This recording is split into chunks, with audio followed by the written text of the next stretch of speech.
Tanggapan saya hari ini. Banyak cara curang yang dilakukan pelaku untuk mengelabui konsumen dan meraup untung sebesar-besarnya. Karenanya, sebagai konsumen kita harus selalu cermat dan cerdas dalam memilih panganan. Ada tips memilih ikan yang benar-benar segar dan bebas dari berbagai zat kimia berbahaya dalam segmen ini. Mas, saya minta ini dimasak dong. Terima kasih ya.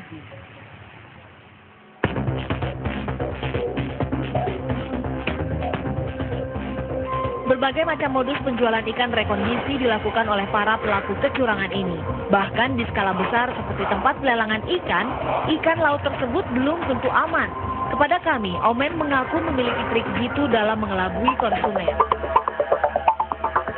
Kami pun mengikuti Omen berjualan, dan benar saja, hanya dalam waktu kurang dari setengah jam saja dagangan Omen bisa habis terjual. Kalau yang nggak tahu, misalkan saya bawa dua jenis, dua tempayan gitu.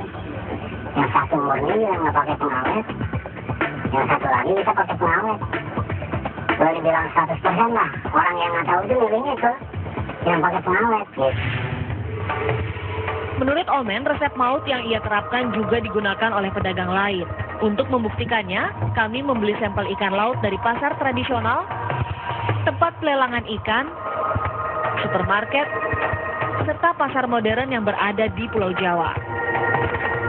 Jadi dari 14 sampel yang kami uji ya, itu semuanya positif mengandung kapur, kemudian 4 sampel itu positif mengandung tawas, kemudian 3 sampel positif formalin ya, 3 sampel itu positif mengandung bakteri salmonella. Pengujian yang pertama adalah uji kandungan kapur.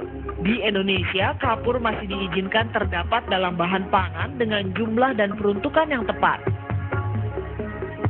Kalau sering dikonsumsi ya, lalu mengendap di dalam ginjal gitu ya, lama-lama memang membahayakan dalam jangka waktu lama ya.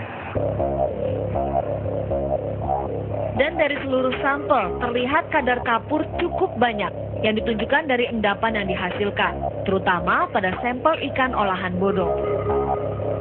Pengujian selanjutnya adalah kandungan tawas. Ada 4 sampel yang terbukti positif mengandung tawas atau aluminium sulfida. Kami pun menguji kandungan formalin dalam seluruh sampel, termasuk sampel air rendaman dari TPI yang kami curigai. Dan hasilnya, air rendaman tersebut terbukti mengandung formalin. Formalin sendiri itu bukan zat pengawet makanan, yaitu dapat mengiritasi saluran cerna jangka pendek ya. Jangka panjang ada kemungkinan dia mengganggu fungsi hati juga ya. Nah, kemudian juga belum penambahan zat-zat lain, misalnya seperti tawas agar ikan kelihatan lebih segar. Nah, itu tawas itu mengandung aluminium. Aluminium ini telah terbukti mampu mempercepat timbulnya penyakit Alzheimer. Dalam pengujian borak, hanya sampel utama Omen saja yang terbukti menggunakan bahan tambahan pangan yang dilarang ini. Uji terakhir yang kami lakukan adalah uji bakteri salmonella. Ikan-ikan terdeteksi positif salmonella yang menjadi penyebab tifus atau borok usus. Agar Anda tidak salah memilih ikan, berikut ini tips memilih ikan segar dan aman. Warna insang ikan segar akan berwarna merah segar, sedangkan ikan yang menggunakan pengawet akan berwarna redup. Apabila ditekan, ikan segar akan lebih kenyal, sedangkan ikan yang menggunakan pengawet keras dan tidak mudah koyak. Ikan segar akan berbau amis sehingga mengundang lalat, sementara ikan bahaya tidak berbau amis.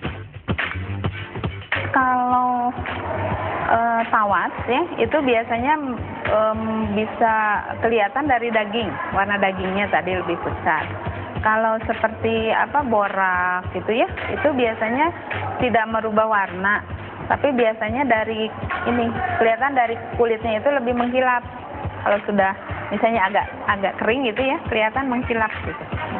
Sedangkan kalau formalin itu biasanya tidak mengubah warna ya, hanya menghilangkan bau. Jadi bau amisnya hilang, sampai biasanya kucing ya, lalat itu tidak bisa mencium lagi, nggak mau hinggap.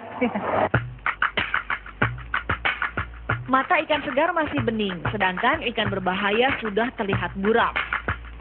Insang ikan segar akan berlendir, menandakan tidak adanya zat kimia, sedangkan ikan yang menggunakan zat kimia tidak berlendir. Dengan bersikap kritis dan berhati-hati saat memilih ikan, Anda bisa terhindar dari malapetaka yang disebabkan konsumsi bahan berbahaya yang digunakan Omen dan kawan-kawan. Tim Reportase Investigasi. Konsumen cerdas akan memilih panganan berkualitas dan bisnis curang akan mati dengan sendirinya. Ikuti terus Reportase Investigasi setiap Sabtu dan Minggu pukul 16:45 waktu Indonesia Barat. Saya Ani Rahmi. Sampai jumpa. Dua pedagang ayam goreng tepung mengakui kecurangan. Mereka menggunakan ayam tiren sebagai bahan baku dan zat kimia pemicu kanker. Yang lebih mengejutkan, ayam goreng tepung dengan merek ternama sekalipun belum tentu bebas bakteri dan zat berbahaya. Bagaimana mengenali dan memilih ayam goreng tepung yang aman? Simak Reportase Investigasi Minggu 11 November jam 4 sore lewat 45 menit di Trans